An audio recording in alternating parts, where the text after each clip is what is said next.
Like I've run my entire business based on my intuition. And so if I sniffed them out on that call and I was like, okay, you seem normal, you seem cool, and you've got a nice portfolio that I've looked at, you're good. I'll put you in, kind of thing. And actually it worked really well. But what you realize is that if you're going to scale your company, you can't be on every interview.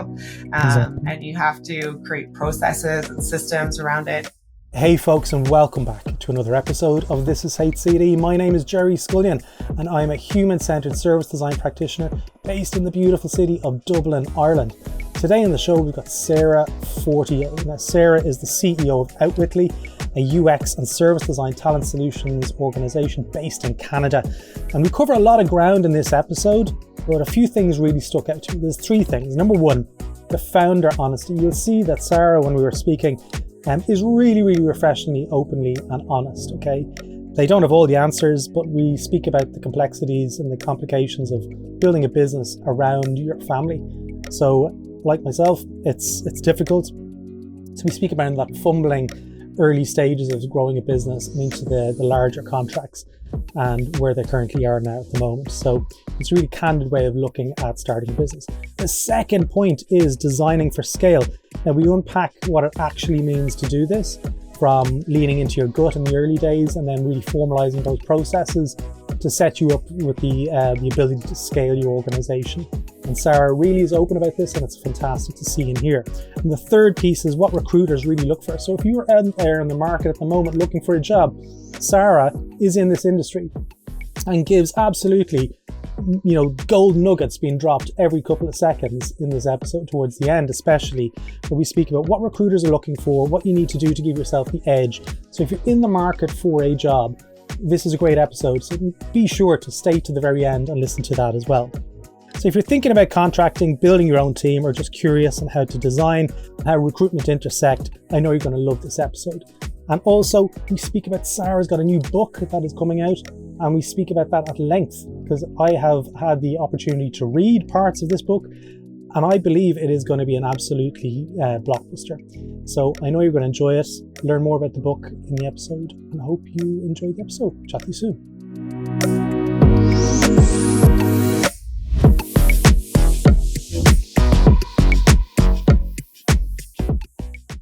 Let's start off. You're based in Winnipeg. Yeah. That's correct. But maybe for our listeners, tell us how you introduce yourself at dinner parties. Well, what do I say at dinner parties? I don't go to dinner parties because I'm a mom of two and I have a little baby and a 5-year-old. But yeah, essentially I'm the CEO and founder of Outwitly, and I'm a trained designer and design strategist. Went to School of Industrial Design, learned about designing 3D products way back when. Oh yeah, it's a great upbringing into the industry, I think. Yeah. And Outwitly is a UX and service design talent solutions partner. So we started as consulting and now we're doing more talent. And so I lead my company. Yeah, because when we were chatting there in the prelude, we spoke about you made your first hire. Was it 2020, 2021? Yeah. 21. Yeah, 2020. So a bit of rapid growth, both personally and professionally, for Outwitly. Yeah. So what was that like? You mentioned there that you were on the tools, and I think you mentioned that you were your first child. Is that right, around that same time? Yeah, exactly. Yeah. So basically I started the company in 2016. Really, It was just me. And I was doing, different consulting jobs for different clients that, I'd met through referrals or different companies I used to work with. And then I had my son in 2019 and realized okay, this maybe isn't so sustainable to be pregnant and having a baby and all the things. So I hired my first employee, who was actually my best friend. And she wasn't a designer. She was in communications. So she kind of did a lot of the admin and the marketing stuff while I continued to do the design work. And then just slowly sort of grew from there and kind of kept the consulting piece going. And then, I was getting asked a lot, like, hey, Sarah, we love you so much. Could you come work for us full time for 6 months? And I was like, yeah, no, I have way too many other projects on the go. Yeah. But I have a friend. And so I started hiring contractors and placing them full time within our client organizations, and realized there was business there. And over the last few years, that has kind of taken over the business, and it's a really scalable model. So that's where we're sitting now. I mean, we could probably speak about the growth of Outwitly and the rebrand. But with that piece that you mentioned there about hiring talent Yeah. and effectively extending the relationship beyond friendship into contracting and into that whole world, how did you navigate the stakeholder pieces between businesses and contractors in the very early doors? What was that like? Because you probably didn't have any legal representation. You didn't have any contracting pieces. Yeah. I mean, we did, like, I was, when I started the company and started hiring people, my parents are business owners, and they always said to me, get contracts. Like, you have to have contracts in place. So I did have contracts in place, like, early on. Okay. I think the stuff that I didn't know and that I was like fumbling my way through with was on the client side, actually. Like, what do the SAOs look like? And what do those contracts look like? And I would just like willy-nilly sign pretty much any contract that came in front of me, being like, yep, sounds good. That's some work for us. Yeah. Work. Yeah. I'd, Google templates for how to draft a SAO, and I'd kind of put it in front of them and be like, does this look like it's right? So that part was like a learning curve. And then the more you do it, the more that you see too, you just learn and you make it better. But on the people side, I mean, that's an interesting part, because when you start a business, when you're passionate about design, you think that you're going to be spending your time designing or researching. And what you learn pretty quick is, if you're growing the company, you're not doing any of that stuff. You're basically managing people, making sure everybody's okay, learning your own demons about maybe why you're micromanaging people, or, why you do the certain things that you do, and you kind of have to face those and grow as a person in order to be able to grow your company and be better for the people that are working for you, and also attract better people. That's really interesting. Most people don't really call that out as a thing when you start running a business, that it kind of shows up your own personal and potentially professional flaws as well. Yeah. Tell me how you explored that as an individual. Yeah. Good to know that. Yeah. So I mean, I've always been interested in like the coaching, personal development side of the world. And so I started getting, dabbling my toes into some business coaches or life coaching things that did help me. And at first they were sort of group oriented. And then I realized that it would be much better if it was individual. So I have had business coaches over the last probably 3 or 4 years. And I think that has really helped me grow and be better, a better leader. And so I think without them, it would have been a much longer slog. And I'm still learning. You never stop. But they helped for sure. One of the things you mentioned there, and I'd love to get your understanding of that, is when you hire talent and you're looking to make sure that they can do the job, but they're also reflective of the brand that you've built and the same kind of mindset, if you want, like an extension of Sara, what's your recruitment process? Because you also have to make sure then that they're able to adapt and still do the job for your client. Yeah. So, I mean, it's a really good question. And I think if I'm being honest, in the beginning, it was me. I would just, find people online, message them, be like, hey, your profile matches what I'm looking for. Can we talk? And it was really easy for me to talk to pretty much anyone, because they'd look at my LinkedIn profile. They'd be like, oh, wow, she's been doing this for X number of years, and she's the CEO of Outwitly. Company looks cool. So it's really easy to get the calls with the talent. And I would just ask them questions, the way I would interview any UX designer or service designer, tell me about yourself, background, types of projects you've worked on. And I was always looking for the people who were the kind of complex thinkers, the people that could look at a problem and they'd get excited by a problem. And then they would have a more of a real process around how do they go about solving the problem, versus more of the glamour stuff that it can be very sexy and kind of prevalent.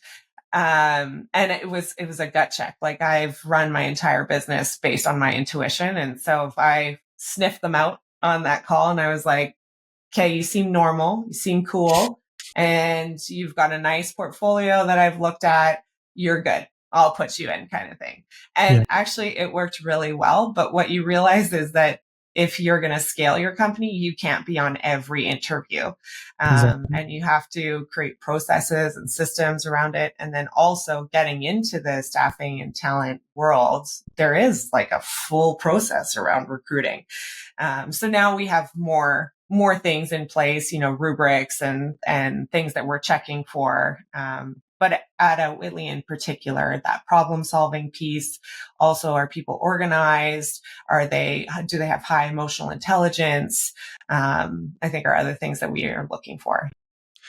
So for talent out there looking to get a gig, if your business model is kind of expanding as opposed to, contracting, I'm speaking from behalf of Outwitly here, you must see a lot of people, and you must get exposed to tons service designers and user experience people. If you had to give us a top 3 kind of things that you've noticed that people are doing wrong, that there are opportunities for them to use those pieces to get an edge.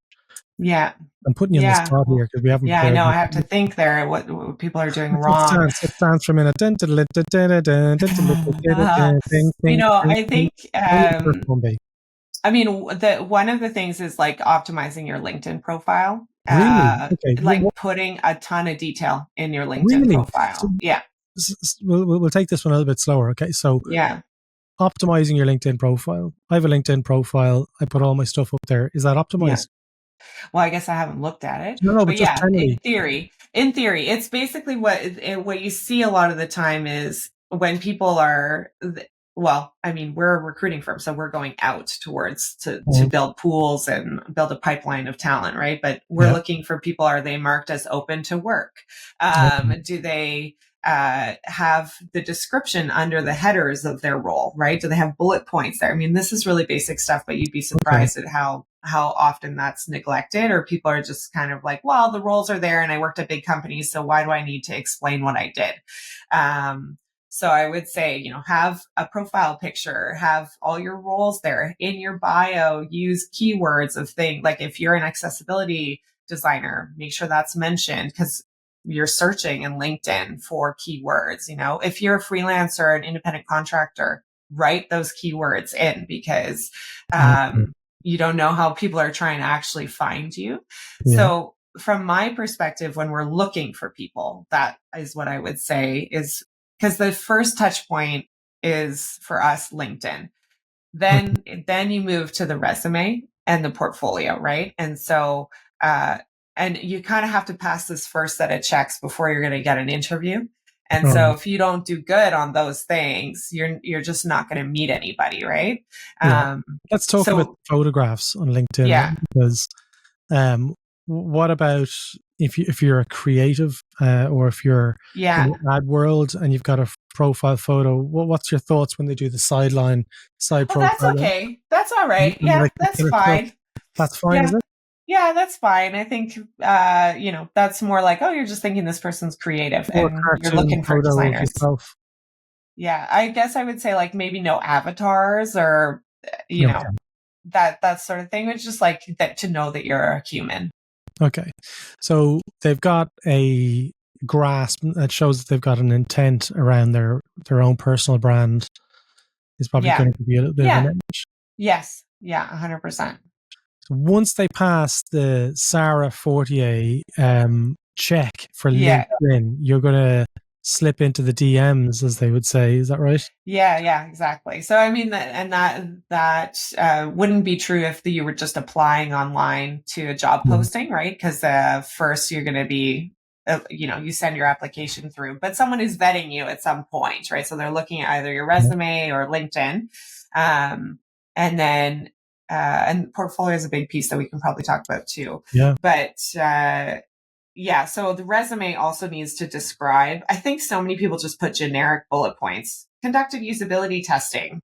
Oh, okay, great. Like, what does that even mean? Don't we all do that? Like, Yeah. give some color about what it is that the project was about. Sure. Some context there in your resume, I think, is really helpful.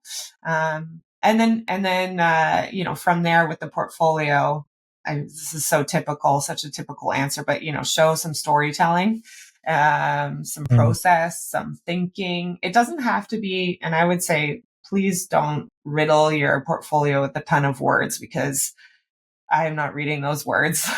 I'm basically scrolling through quickly, looking at, do they have some headers that make sense for what, starting with some discovery work and maybe some journey maps or some personas. I take a quick look at those. I'm like, okay, generally this looks good. Then I'm like, okay, have they thought about IA? Did they do user flows? Was there some conceptual thinking there before they then got into maybe more on the design side? And it depends on the role you're looking for too. Yeah. Let's talk about when you make contact on LinkedIn. Oh, yeah. Because, on the other side of the fence, when you do get these messages, and they're, sent through Sales Navigator on LinkedIn, and they're AI generated. Some of them just are, go like, whatever. And sometimes the responses you can get back from people are one word, like, no. Yep. Yes.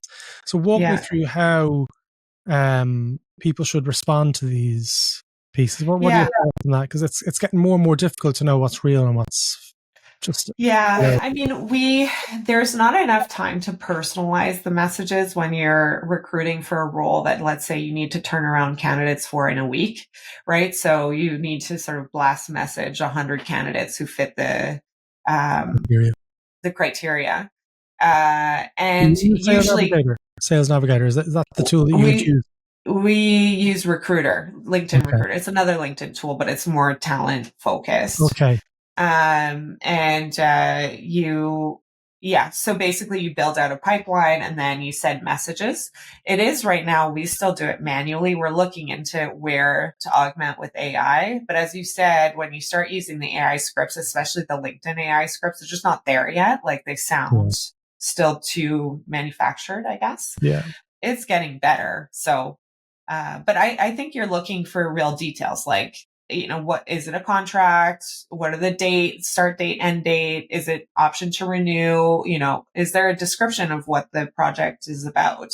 And then you assess for yourself, like, is this interesting to me? And decide whether to message. I mean, honestly, a lot of people aren't looking for an opportunity, or they don't like some of the specifics from the job that you send. So that's fine that they say no. We always say, okay, hey, but can we keep you in mind for future things if we think they're good?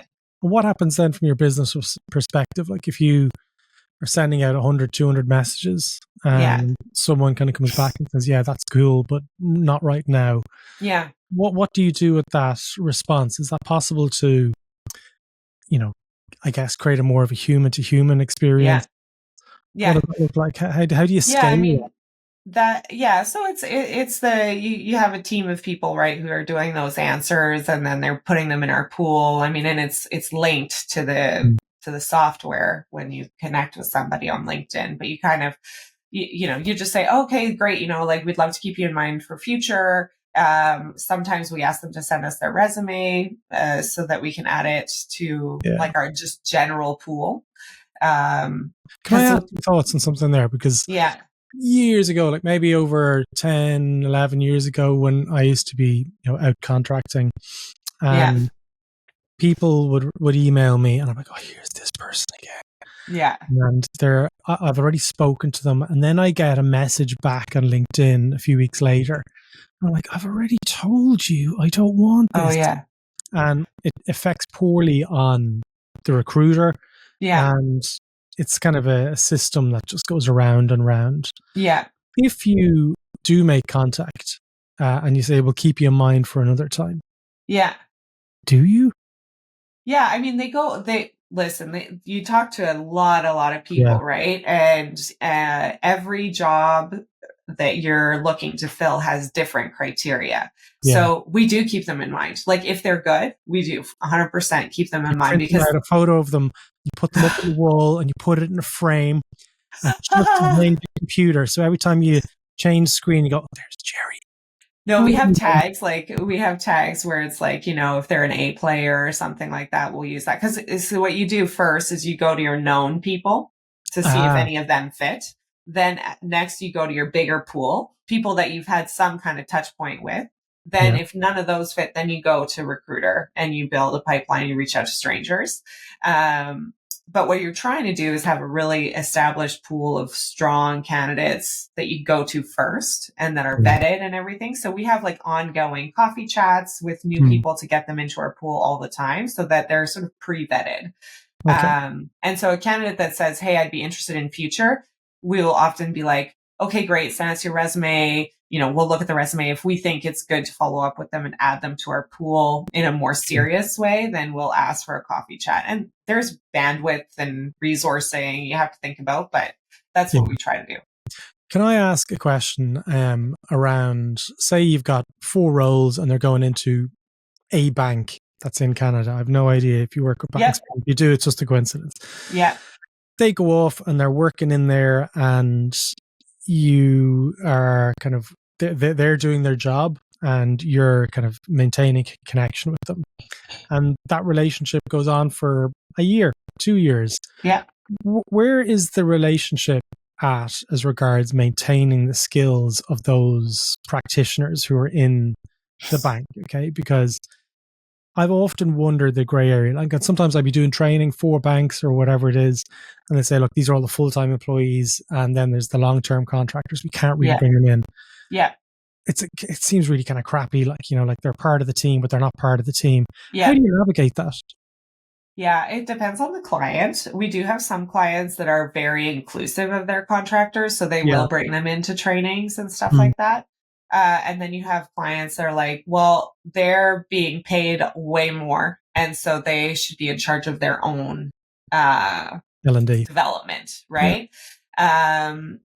Sometimes they will maybe give them discounts or something if they have like a license to some training or things like that. But yeah, it's kind of two mindsets. It's either they're very inclusive and they feel very much a part of the team and they will bring them to trainings and just upskill the whole team together, or it's there's a line in the sand and that's just kind of the way it is. And it's like when you decide that you're going to contract, you have to understand that like you are your own business.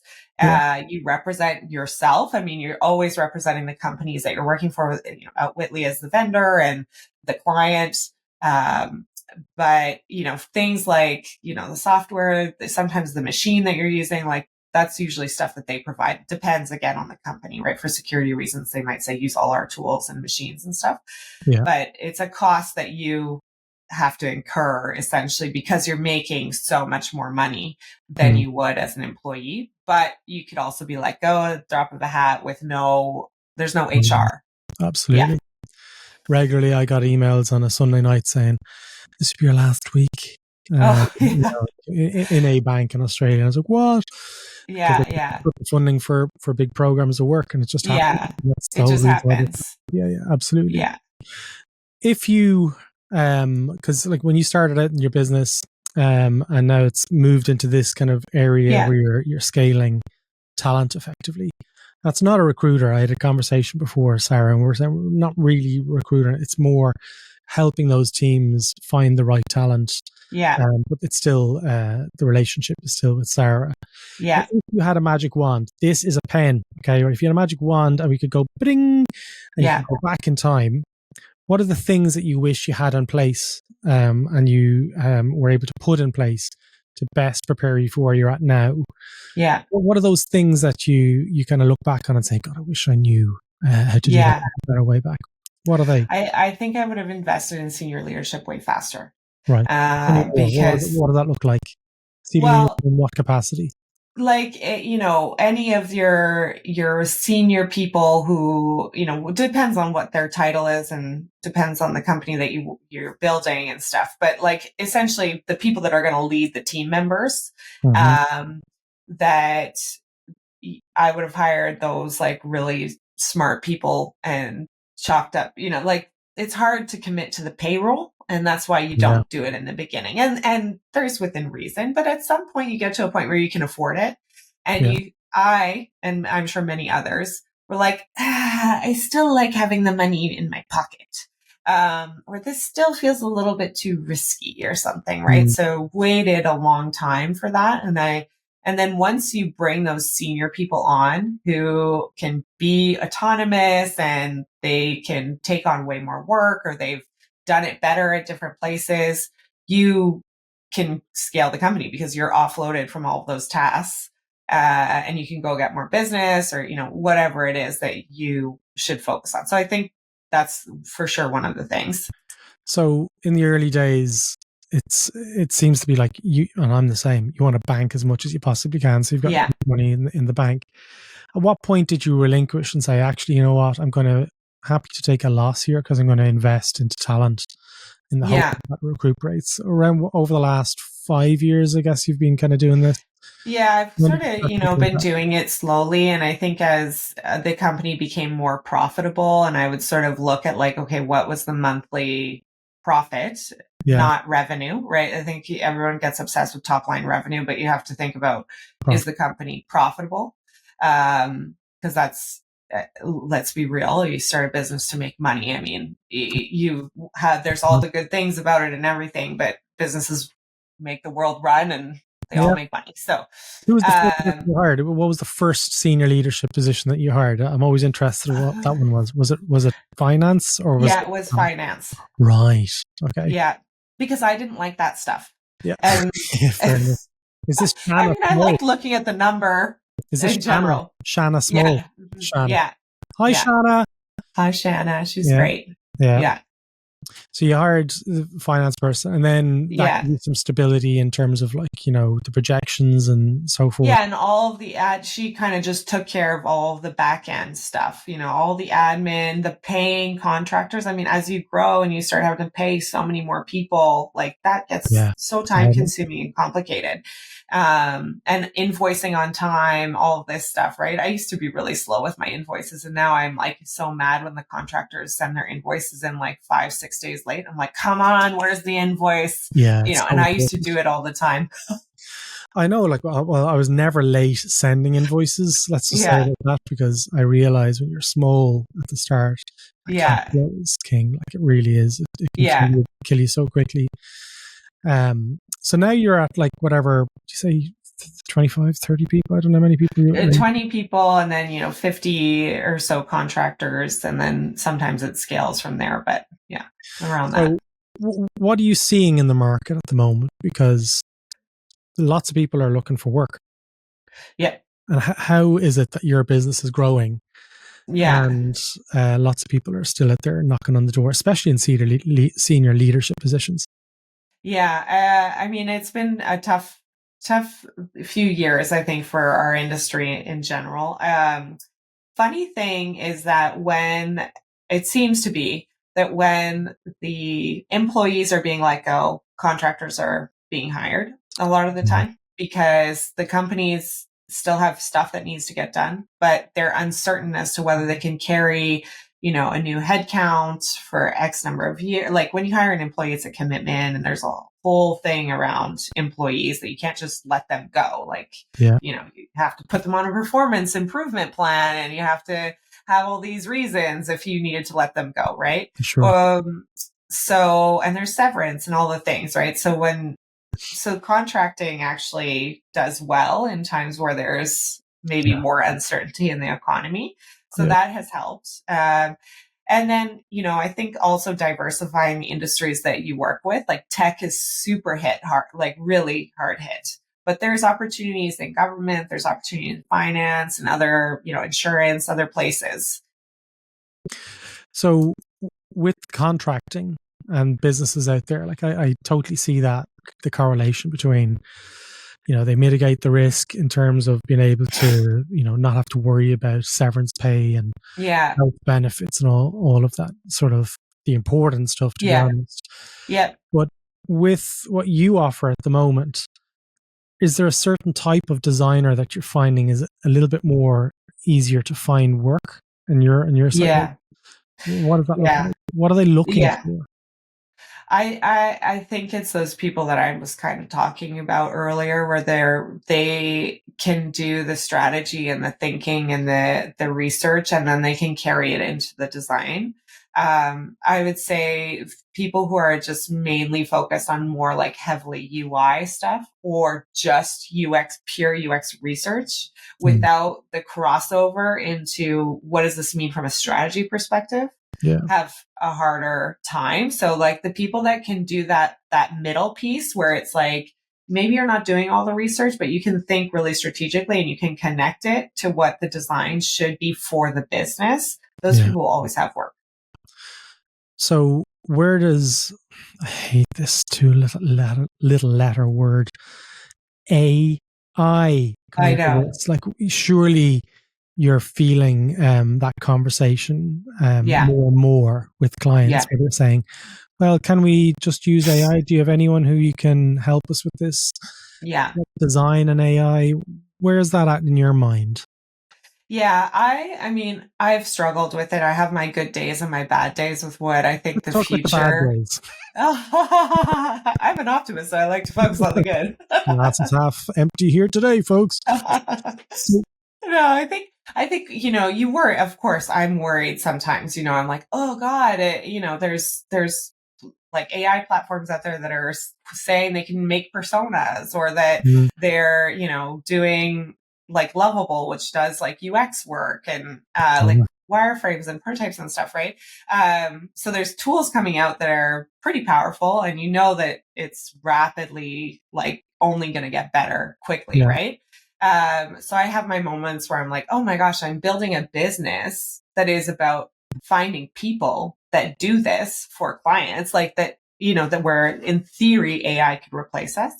And then I'm like, no, chill out for a second here. Yeah. Like AI is going to make us better and faster, and the outputs more efficient, but it can't do the empathy piece. It can't do that complex thinking. It can't herd cats, which is what we do. Like you got tons of different stakeholders that have all these different opinions and perspectives, and they don't get along. Like AI is not going to solve that. 100%. In terms, I keep on saying in terms of today. I don't know what's in terms of why I'm saying that.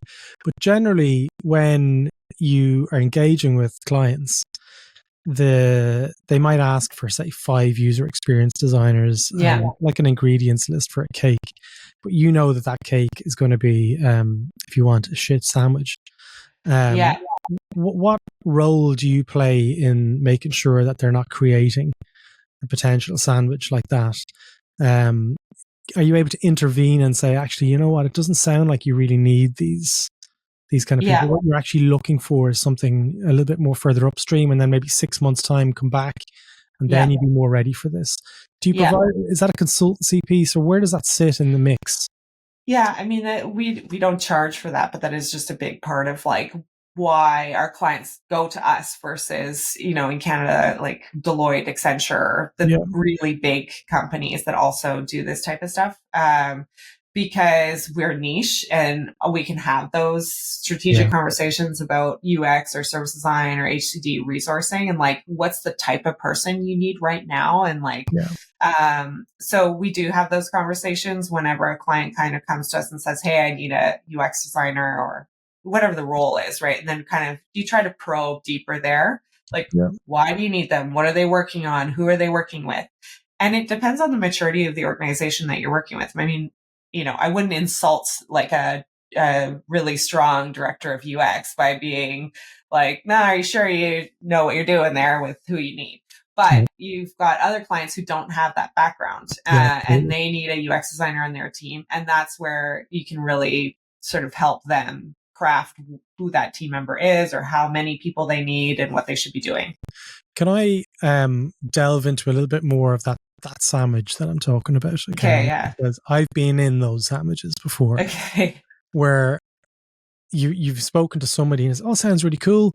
And then you jump in. I'm going to keep Yeah. the sandwich metaphor. Okay, right? Or the Okay. analogy, which one is it? I'm not too sure. And then you find yourself in the middle of that sandwich and you're saying, actually, I don't want to be in the sandwich anymore. This is a really bad situation to be in as a Yeah. designer.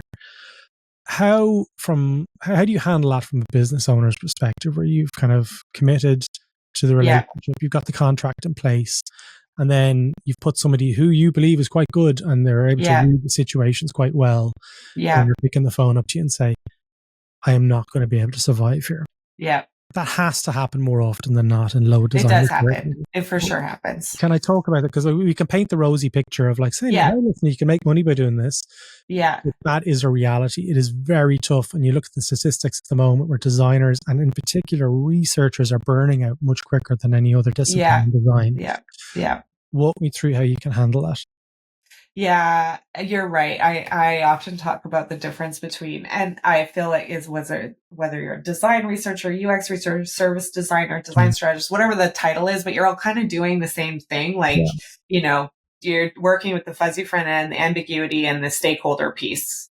And then the UX designers or the UX UI designers maybe have, and they might disagree, a slightly easier time.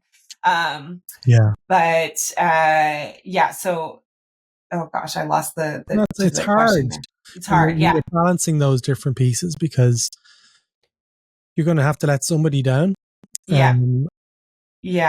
What can you do in those situations? Yeah. So how do we handle it? So we do. Yeah. So we do get those messages from our contractors sometimes, and I think I always start with empathy because I've been in those situations too. Yeah. I know what those projects are like. I know how hard it is. So because we're designers finding designers, we have designers in-house on our staff. Like we have those conversations with them that are just real. Like, tell me what's really going on. Is your PO being really difficult? Is there a difficult stakeholder?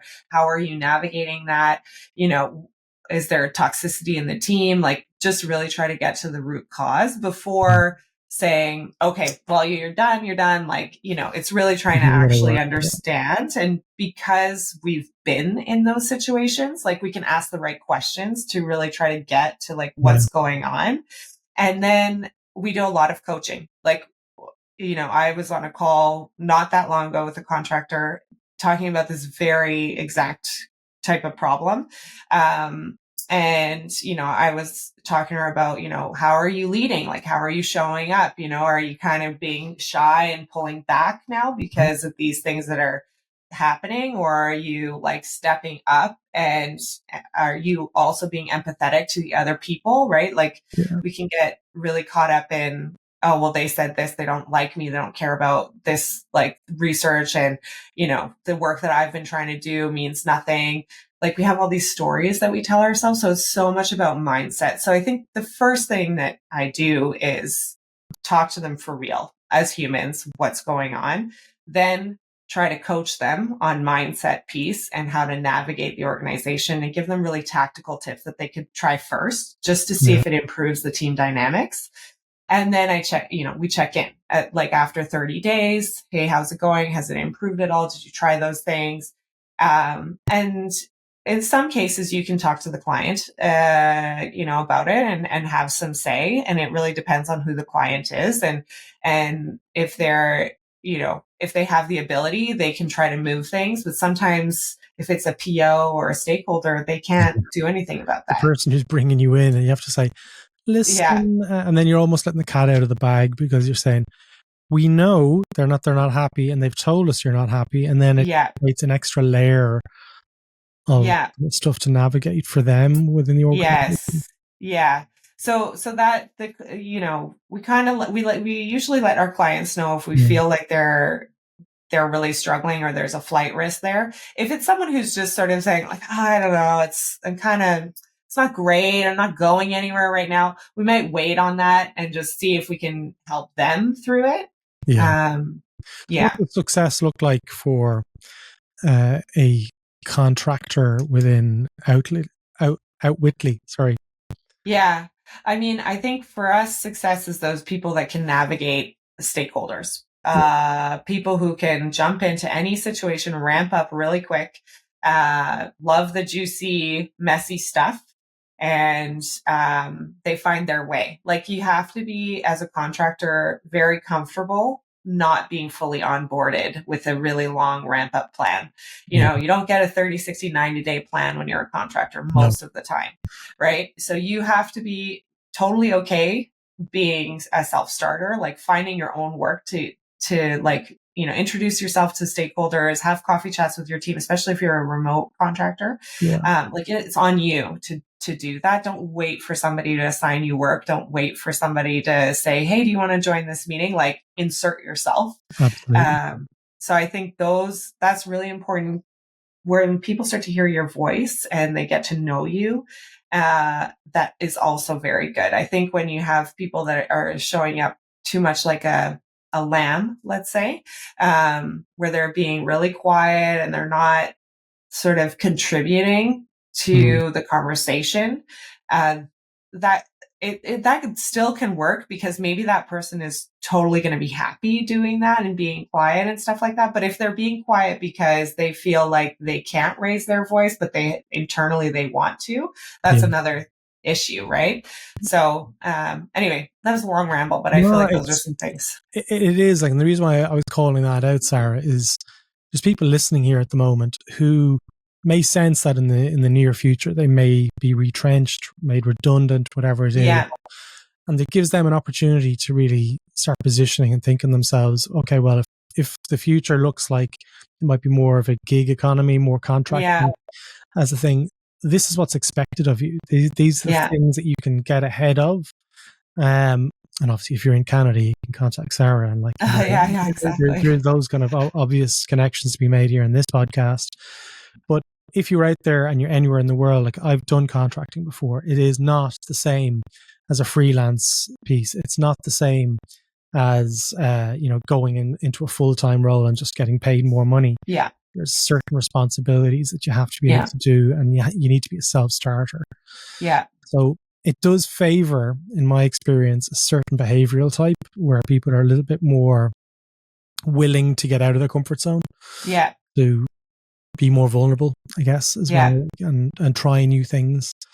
But generally speaking, that's the business model that you're going after at the moment at Outwitly. So I wish you the very best of luck, Sarah, in all of this. It sounds like you're doing, you don't need any luck. You don't need any of the boom. But if people want to follow your journey, I know you're talking about a rebrand and all of this kind of stuff. Hopefully I haven't let the cat out of the bag. But if they want to follow you, what's the best way for them to do that?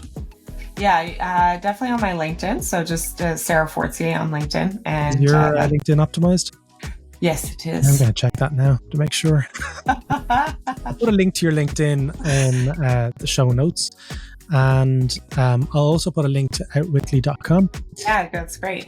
And if you're in the area of Winnipeg, do you in any other major cities in Canada yet? Well, we are North America, so we have clients all across the US and across Canada. So congratulations! What a success story it is! It's brilliant to hear. That there's businesses that have come out of that. To the second one today, I've met where literally post-COVID, there's just been this opportunity and capitalize on it. So absolutely hats off to you. Oh, thank you. Fantastic to speak to you. Just wish you the very best of luck. Thank you. You too. Thanks for having me on.